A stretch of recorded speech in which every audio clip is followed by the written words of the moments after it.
আমি এখন রয়েছি এই বেলকনিতে দাঁড়িয়ে। ঘরের ভিতর প্রচণ্ড গরম, আর যার জন্য বাইরে একটু চিল করছি। দেখতেই পাচ্ছ অন্ধকার, রাস্তা দিয়ে গাড়ি যাচ্ছে। আর উপরতলায় ঘর হওয়াতে যা গরম! উফ!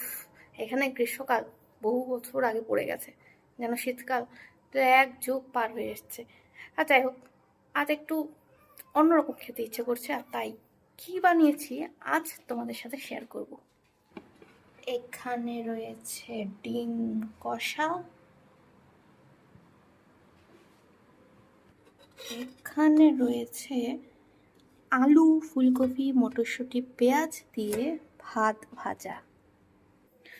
তো কার কার এই খাবারগুলো ফেভারিট অবশ্যই কমেন্ট করে জানাবেন।